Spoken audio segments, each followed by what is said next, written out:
at the museum after spending so many afternoons here, just looking around for things. I'll get back to that later on.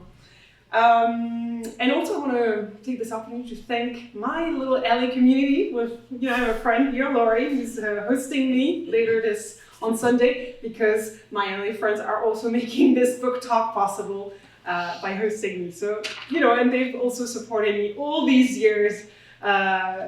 It's important to say when you write a book, there's also the people that support you. And I'm also standing on the shoulders of so many LA historians and LA scholars. Alison here is one of the many people who made this book possible by just having written so much about the history of Southern California and Santa Monica in particular. So this is a great pleasure to be here and recognize all these people that made the book possible. So what I'm presenting today is a work that has undergone multiple mutations and phases as it morphed from a French PhD dissertation that I defended at the École des Hautes Études en Sciences Sociales in Paris into a French book published in March 2020, the week the lockdown was announced. Great timing, really recommended. And to eventually, reaching its final stage as an English language book published by Oxford. Although, you may never know, I'm still hoping Netflix, documentary, you never know. I've seen other people get to that stage, so if you have contact, let me know.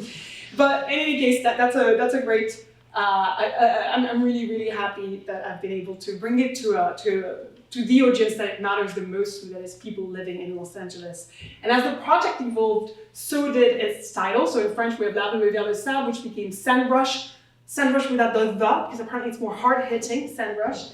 And it went from an environmental history of the beaches to the revival of the beach, because actually the environmental history of the beach, this title was a bit too restrictive, and I think this new English title was more representative of the breadth of the book, as hopefully you'll see in a minute. But it's not just the title of the book that has changed in that period. I have changed. I moved to the UK, or that's where I work now. The historiography changed, the scholarship changed, but also so did the situation with regards to climate change, which, as all these developments unfolded and as sea level rise became more, threatening our cities and our beaches, so did the book and so did my thinking. So today I like to have a little, organization, a little structure. I'm going to talk about the origins of the book really quickly, why the Sandrush. Then we're going to have some fun moment. We're going to talk about some of my favorite archival finds. And then we're going to have an epilogue looking towards the future. So the origins of the book, I'm going to have to take you to 2008.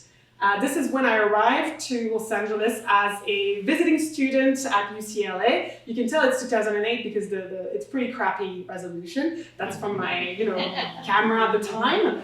And I arrived as a French person, used to the Atlantic coast in France, which has been largely preserved from overdevelopment.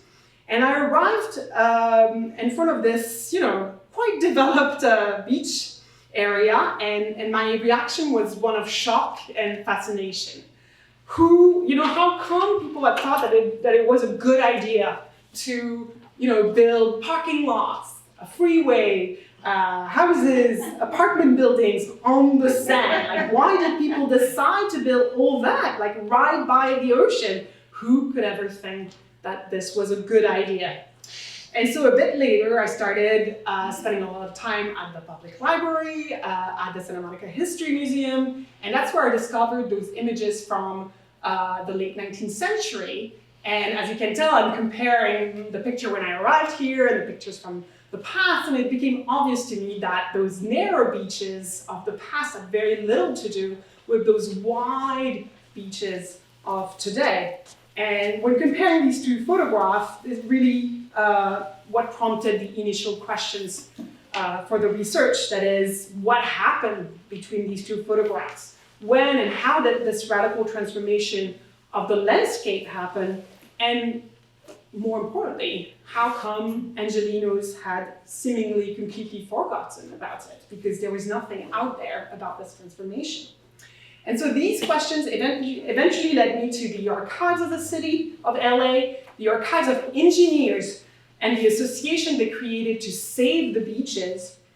And in these archives, I discovered that basically Los Angeles had been used as a sort of testing ground for all these new ideas that engineers, together with urban planners, businessmen, and local elites, developed to reinvent the beach for the modern age, to reinvent the modern beach experience, to rearrange the coastal landscape according to their needs, their aspiration, enlarging the beaches, moving billions of trucks of sand from one area to another, building parking lots indeed and freeways.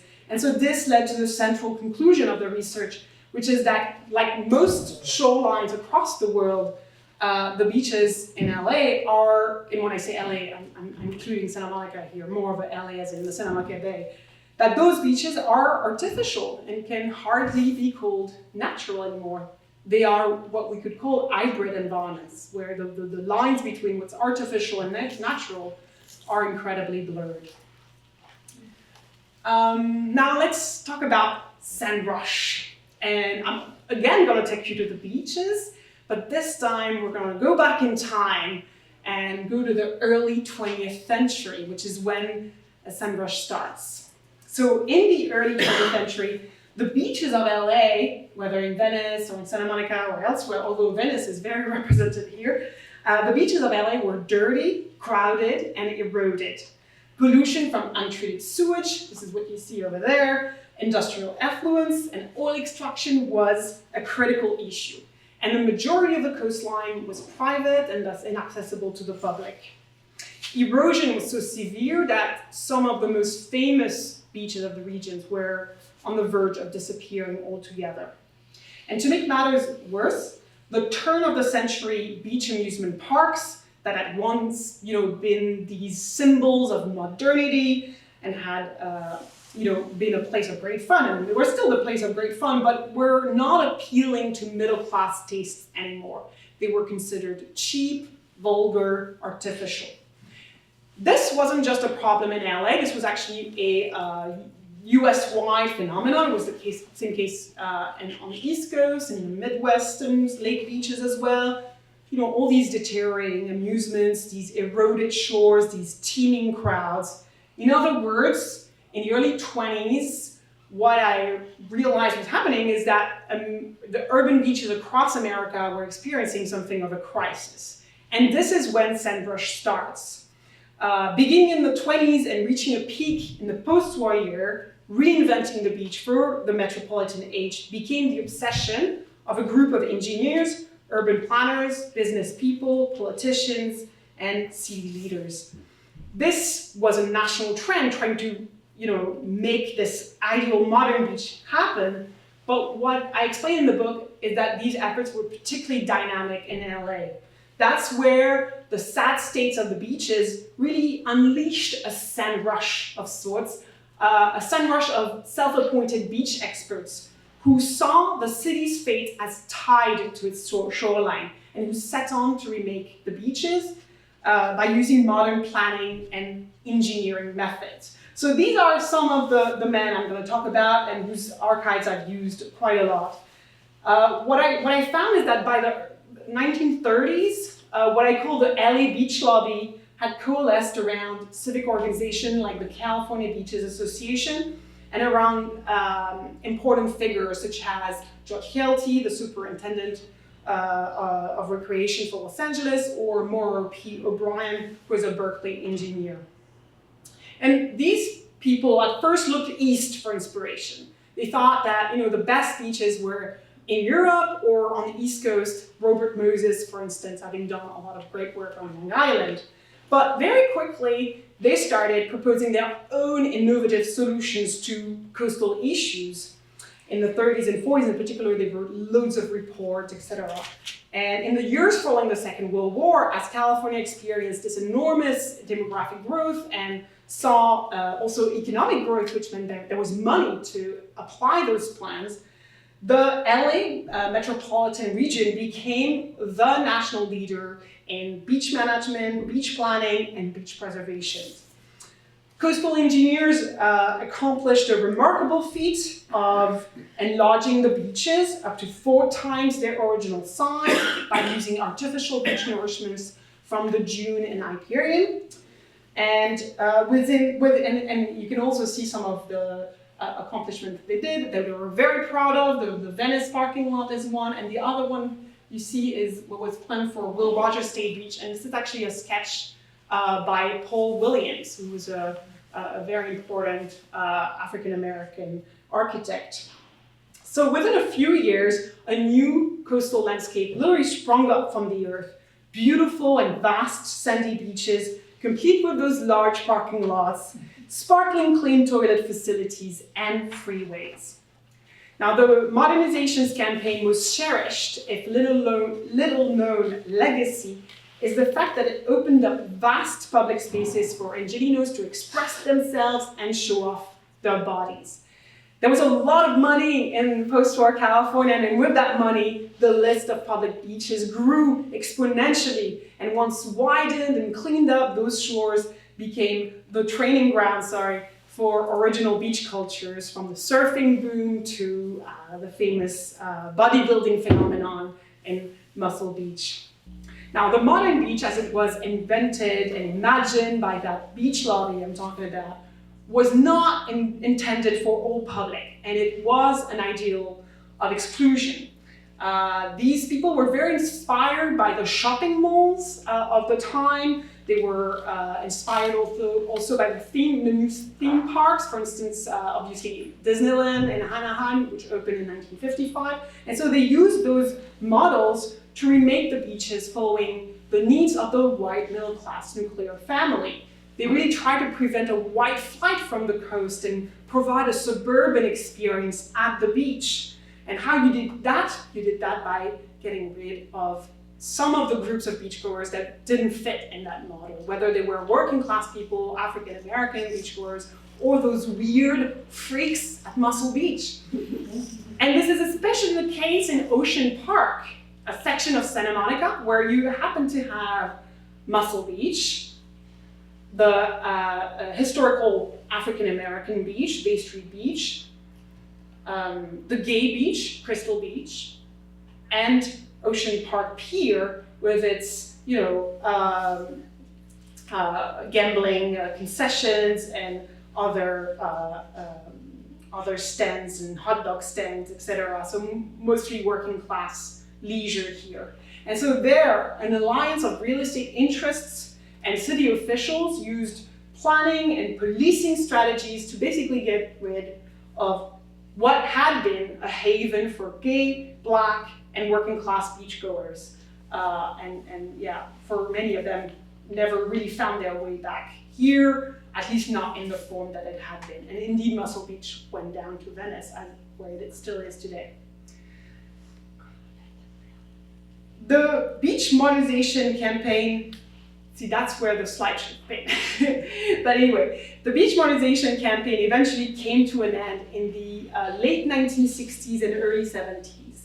In the post-war period, there was a large consensus about what needed to be done to the beaches. They needed to be brought back for the public, cleaned up, enlarged. All this for the benefits of the public, which would eventually benefit real estate prices and businesses.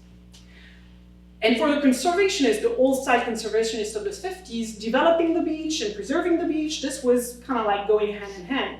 But this wasn't the case anymore in the late 60s and early 70s, when new environmentalists, new younger environmentalists inspired by the counterculture, the new left, came with their new environmental sensibilities. They wanted the beaches to be left alone, and they thought that development just was incompatible with preservation. So they fought against these plans for an artificial island that was going to be built in front of Santa Monica. Can you imagine if we had had that, right? The Santa Monica Causeway was a plan that was going to be implemented. Thank God it didn't happen. And there was also a lot of controversies over high-rises, over ocean high-rises.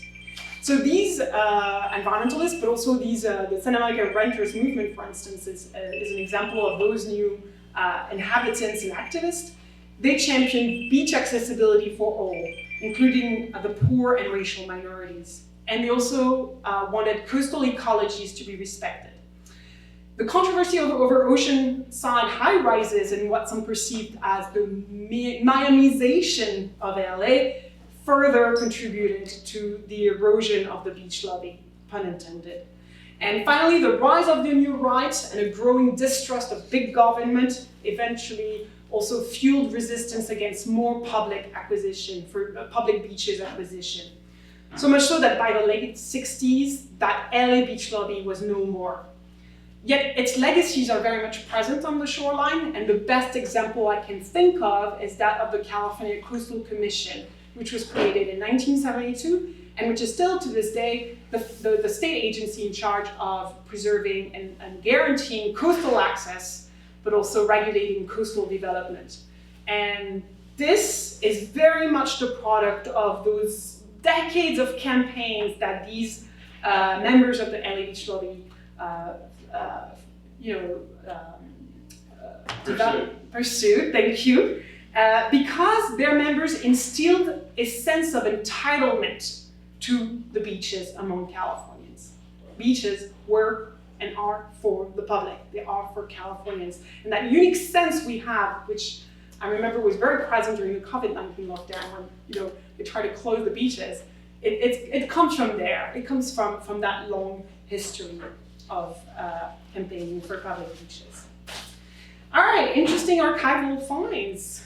And my first one is about Muscle Beach. So some pictures you may be familiar with. Obviously, I don't think I have to remind you of what Muscle Beach is about, because I think we have some people who are very aware of the history of that wonderful, incredible place where acrobats, gymnasts, bodybuilders used to work out in Santa Monica from the 1930s onwards, but especially got super famous, internationally famous in the 1950s. These pictures are very famous. Indeed, many photographers got their start there, or at least got very famous pictures out of those incredible shows. One story I really like is when I went to see the photographs taken by Don Jim. Don Jim is was born in Hawaii in 1922. He was a photographer of Chinese descent, and he came to LA to study art and design and photography in the 50s with the GI Bill. And he took pictures of the shows. These are actually not by Don Jim, I'm sorry, but these are from, I think this might be by George Tate, one of them. In any case, Don Jim, I went to see his widow, Margot Jim. She's the one who has the photograph. And we were looking at the pictures together, and I was thinking, Muscle Beach, I mean, was it that transgressive? Was it that problematic? Because of course it was closed in 1958 by the city council. They didn't like how, there's all that nudity and all those people who look vaguely gay and freakish. I was like, come on, wasn't that a big deal? Look at those men, they're beautiful. But obviously our perception has changed on Muscle. But anyway, I came upon one of these pictures and I'm like,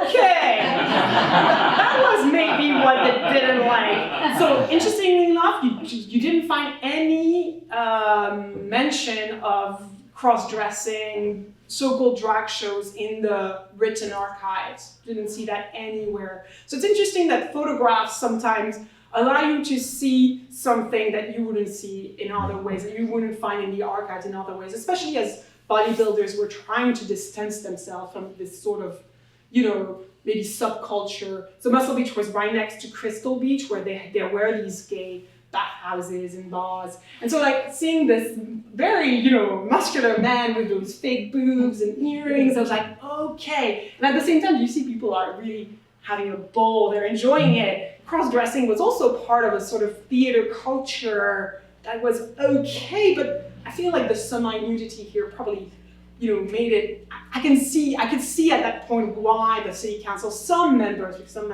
defended Muscle Beach, but some members of the council were dead against it. So anyway, that's a fun fact. The next find is a find from here, actually. I love this little guy. I found it in one of the scrapbooks you guys have here at the Santa Monica History Museum. A scrapbook, I don't know if some people still do them. I think it's probably still a thing. people put whatever they want in them, and so it's kind of decontextualized in a sense. You don't know why the person took that photograph.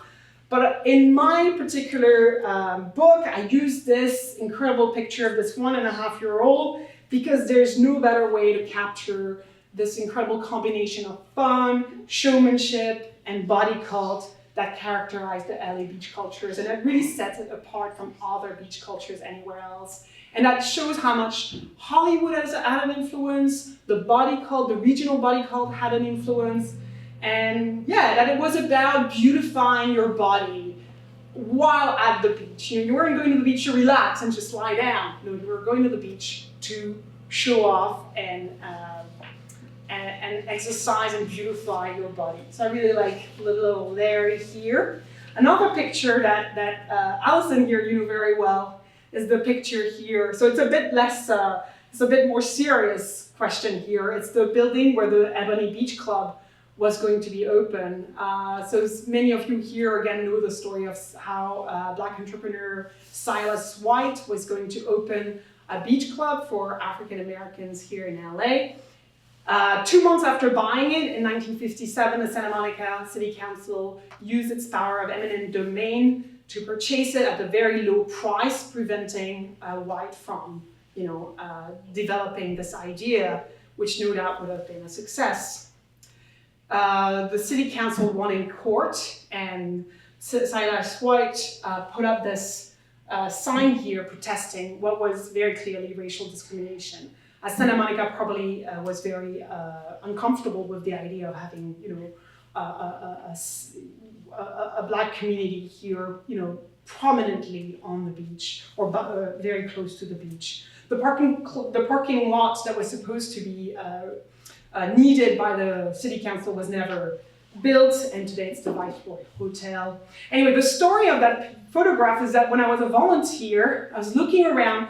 The museum had just moved here, and the back was a complete chaos. It was really different from what it is today, because I went there earlier. It was like, if I was opening the drawers, everything was like disorganized. And I found this picture, I was like, that sounds interesting, take a picture. And then I looked up, the LA Times found the story, and eventually integrating it in the book. And then later, Alison Rose Jefferson, who's here, is a historian of African American communities in California, asked me, where did you find that picture? And I'm like, well, it's at the museum, but I have no idea where it's at. But eventually you guys found it. I'm curious actually how that went about, how the search went about. But sometimes you just have to go through it.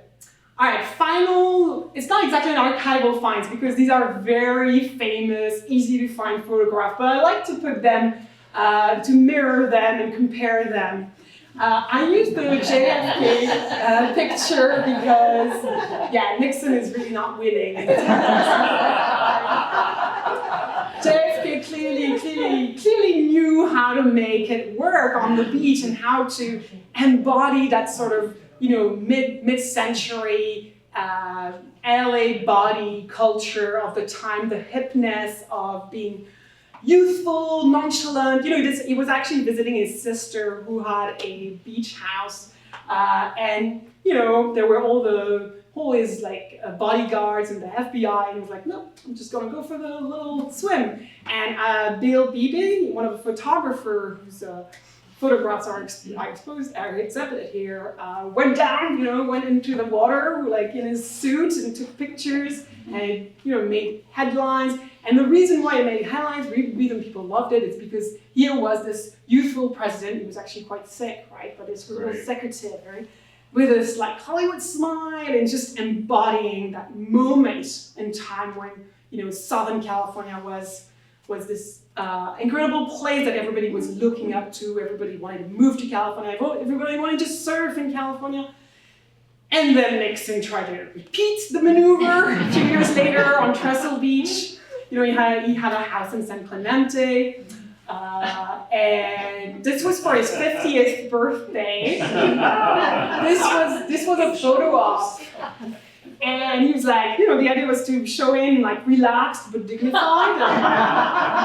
And the newspapers didn't like it at all. They were like, oh, he's like with his windbreaker and his wingtip shoes, and they made fun of him, basically.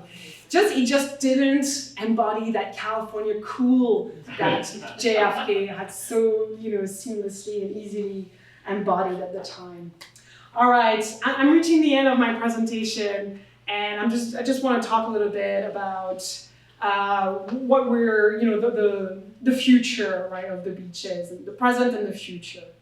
So when I finished my dissertation, I concluded on an optimistic note. I was like, you know what, I'm not going to be one of those historians that look at the environment, is all about like doom and like, things used to be better in the past.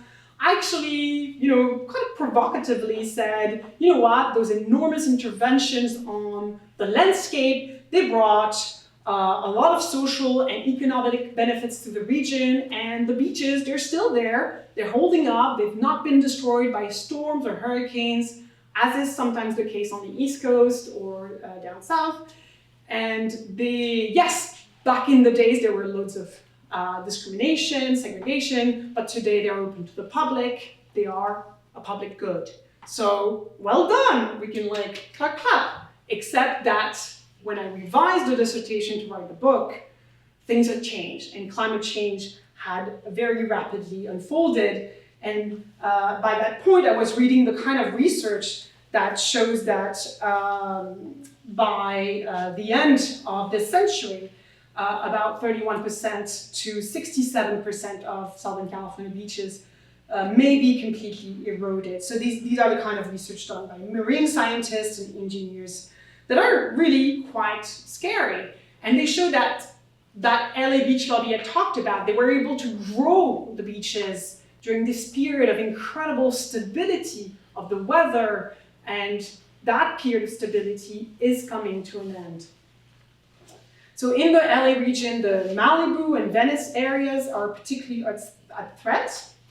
And there are projections that show that sea level will reach about 8 inches by 2050 on the West Coast. By 2050, all but the largest Malibu beaches are expected to be below annual flood level, which means that this is not what's going to be all the time, but it means below annual flood level means that at least once a year, those beaches will be below annual flood level. This is 2100 if there's 3 degrees of global warming compared to the pre-industrial era. And that would be, those are projections by Climate Central, which were quite striking. Now, in places like Malibu, coastal erosion and sea level rise are compounding an already tense situation with private beach homeowners who have fought for several decades now to prevent public access to the coast. And this situation really requires vigilance on the part of the California Coastal Commission, because in those cases, they use seawalls, they use artificial dunes, which can then, as a sort of ricochet effect, affect the public beaches down currents. So we need to be really, really vigilant about this. We need to make sure that as climate change becomes changes the weather, brings more heat waves, more intense heat waves, we could lose something that is so important, that is a free space where one can enjoy cooling breezes and a dip in the ocean. In other words, public beaches have an important role to play in fostering climate justice and environmental justice. Now, in some places along the coast, bringing about justice means reprivatizing the beach. Seized from its African-American owners by the Manhattan Beach City Council in the 1920s, Bruce's Beach was eventually turned into a public park in the late 1950s. And by the early 2000s, calls for renaming the park brought the city's shameful story, a history of racism, to light. And finally, in the summer of 2020, following the Black Lives Matter demonstrations, there were revived calls for racial justice and racial reparations. And I should say that for the history of Bruce's Beach, I relied a lot on Alison Rose Jefferson's book about African-American leisure in Southern California. As many of you know, in an unprecedented move, county officials have transfer the property to Willa and Charles Bruce descendants in July 2022. And with this transfer, the California dream has regained some of its luster. Yet the transfer ironically arrives at a time when Bruce's beach has no guarantee, there's no guarantee that it will exist by the end of this century. So returning Bruce's beach to its rightful owners is a good thing, but it's not enough. We need to, if we want to achieve racial justice and climate justice, we need to put an end to our mooring beaches, which is harming our beaches, that is with, those sea walls, etc. And we need to implement a plan for managed retreat in some areas, allowing beaches to wax and wane as they used to before ubiquitous coastal engineering. And it means continuing to fight for public access to the shores. And finally, and most urgently, it means ending our dependence on fossil fuels. These are no small tasks, but continuing business as usual will only deliver a future with narrower and less accessible beaches, if not a beachless future altogether. And I definitely do not want that for my children and my children's children. Thank you very much for your attention.